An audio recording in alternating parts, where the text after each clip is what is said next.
Hello and welcome to the reveal of the Gruul Prowess Thrasta deck here. This one was fun to build because this is more along the lines of something that I like. And we'll just get right into it here. We are running, go through our creatures. We've got Dr. C. Yo, Dr. C. Dr. C. Everybody knows Dr. C, the Dragon's Rage Channeler. It's a 1/1 for 1 red. And whenever you cast a non-creature spell, surveil 1. Look at the top card of your library and you put that card into your graveyard. And it has Old Delirium too, so Dr. C can go kind of nutty on you. As long as there are 4 or more card types among cards in your graveyard, Dragon's Rage Channeler gets +2/+2, has flying, and attacks each combat if able. And of course, we're running 1, 2, 3, a 4, Dr. C. Put that right up there. And, of course, we have Monastery Swiftspear. What prowess deck would not run the Mona? Mona the Swift with haste and prowess. And if anybody needs a refresher, go watch another video because you should all know that prowess is this creature. Whenever you cast a non-creature spell, this creature gets +1/+1 until end of turn. We got these 2 foilies here and these 2 classic Time Spiral Remastered. All right. There you go. All right. And what prowess deck would be incomplete? Just kidding. We have... Oh, I got you, didn't I? We have 3 Soulscar Mages. Yes, 3 Soulscar Mages. So we're running 3 of those, and that is essentially a Monastery Swiftspear that does not have haste. Which, too bad it didn't. All right. Let's see. Perfect. All right. Anyways. We have Goyf. For 1 and a green, Goyf, the Goyf, power is equal to the number of card types among cards in all graveyards, and its toughness is equal to that number +1. So this is perfect in this deck because later on, it's not like this deck just, let's make Thrasta come. This deck, Thrasta is a little cherry on top of a sundae, as it were. A big Gruul sundae. Who wants a Gruul sundae? A Gruul. So Goyf, we are running 2 in the main deck and 2 in the sideboard. And then here's the showpiece, him or her or it, I do not know. Thrasta Tempest Roar, legendary dinosaur creature. We're running 3 of these. And we can, of course, remove 1 sometimes and remove all 3 at other times. And you'll see this deck is very versatile. One thing I will say here, stopping up the show, is I don't make decks. I make decks infrequently because the ones I work on, I test the heck out of them before they ever get on my channel. And that's how I like to do it. So I don't like to... I've made a couple stinkers. My Rot Priest deck was a stinker, but I don't like to do that. And we like to keep it fun, keep these decks versatile, and keep them original. I try to, as original as possible, because great minds think alike, I notice. So let's get into the non-creature part of the deck. We have Abundant Harvest. We're running 1, 2, 3, 4 Abundant Harvests, because we need those in place of our lands that we are not running, because our land spot is very tight. Scale Up is our other sorcery here. We're running 2 Scale Ups, and it's until end of turn. Target creature you control becomes a green worm with base power and toughness 6/4. And it's got Overload, which is each creature you control. But Overload doesn't matter. This is great turn 1, turn 2, or turn 2, turn 3. So we're running just 2 Scale Ups in that place. So it's there. And just to explain, Abundant Harvest, again, I'm sure people know this, but if you want to run lands low to the ground, I mean like 15, 14 lands in a deck, if you're running green, you can use cantrips like Abundant Harvest that'll help you get lands. So those are very... they take the place of land, and they also add to our prowess count. And then if we have enough lands, it keeps us from getting flooded because we can say non-land and then get a non-land card as well.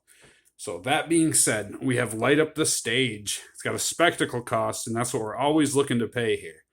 So you can cast it for its spectacle cost rather than its mana cost if an opponent lost life this turn.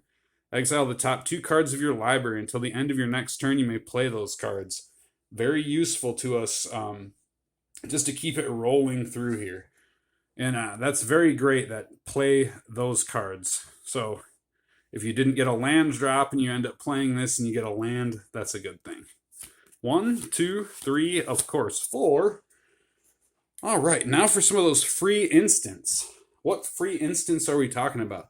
We have a gut shot. We have 1, 2, 3 gut shot. Four gut shot. That's right. Yes, yes, yes.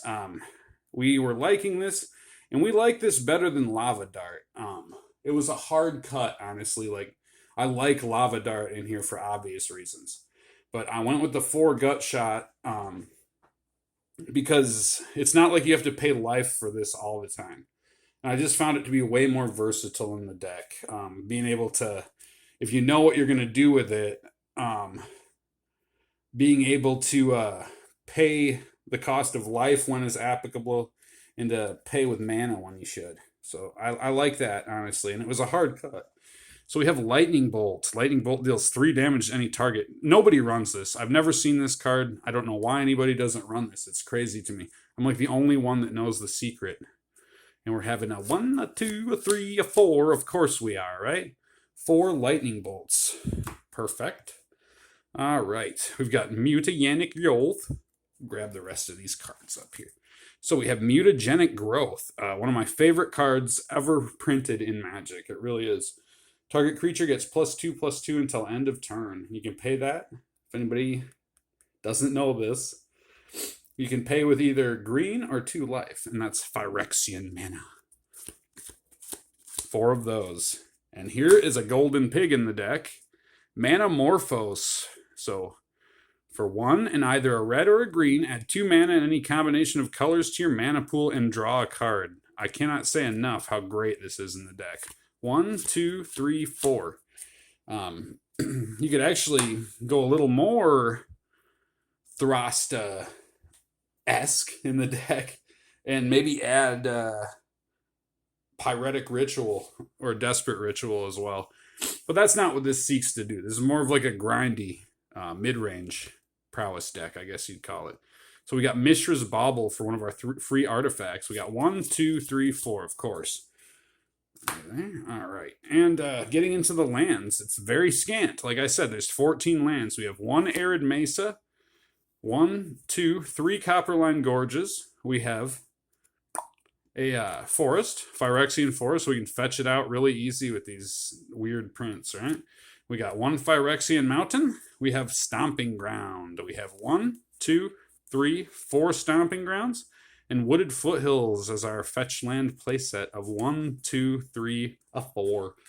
And there's our mana base. So let's go ahead and talk about the sideboard, because I'm sure everybody's interested in that. We have Boseiju Who Endures, which finds a place when we're going against artifact-heavy decks.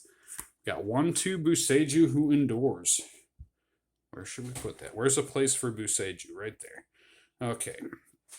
And for our other free artifact, we have Sacrifice Tormund's Crypt to remove all cards in target player's graveyard from the game. Now, us being a graveyard player in Magic, I know how terrible this card is. So it's just terrible if you're playing out of your graveyard if you see it across the table. We're running a 1, a 2 of those. Just 2. Whoa, hey, we got a Tarka's Command for a red and a green. You can choose 2. Your opponents can't gain life this turn, and Tarka's Command deals 3 damage to each opponent. You may put a land card from your hand onto the battlefield. Creatures you control get +1/+1 and gain reach until end of turn. So to me in this deck, what I really use a Tarka's Command for is the first 3, I think, are my favorite ones, to be honest. That's what I'm usually using. So I love that. You may put a land card from your hand onto the battlefield. Love that. So that's really good. But running just 2 of those in the sideboard. For more of that artifact removal, when Boseiju finds its way in here, Destructive Revelry is sure to follow. Destructive Revelry. Look at these guys. Throwing bowls on a fire and all that. Destroy target artifact or enchantment. Destructive Revelry deals 2 damage to that permanent's controller. What's it say? Stoke a fire hot enough and you'll never run out of things to burn. That's true. Got 2 of those. So that also that damage there, that makes this card just wonderful in this deck. Because that 2 damage also is such a nice double payoff there. Which makes it better, in my opinion, than something that would like a return to nature type spell or something. That doing damage to the controller really. So we have our 1 Soul Scar Mage that will find his way into the deck, of course, a lot. And oftentimes, too, when we're playing a different type of opponent, we have 1 more Tarmogoyf to add in for 3 Tarmogoyfs. And when we're going against Burn, we run 2 Weather the Storms, 1 a 2. And those are really good at life saving. They are busy in the sideboard, as is the Blood Moon. So certain types of decks nowadays, you're seeing 4 and even 5 color decks. So 2 Blood Moons in a deck like this is very good. Oh, there's our other Tarmogoyf. That's right. I knew we had a playset of these in there. So 2 Blood Moons, an extra Soul Scar, and there's our Weather the Storm, and 2 more Tarmogoyfs. So there you have it. There's the Gruul Prowess Thrasta. And I've been playing the heck out of this in Paper Magic against all different kinds of opponents. And honestly, where certain decks in the metagame I find fail against the oddest of matchups, this one seems to hold its own. We've had about, I'd say, 40 games or better with it. And out of those 40, it was only getting so unlucky and so... I have it written down somewhere. Unprepared. Well, we're going to do a deck analysis anyway. So we'll talk about the gameplay, what we came up against, and we're even going to be doing some matchups. So thank you for joining me. I really suggest this deck for a certain type of player.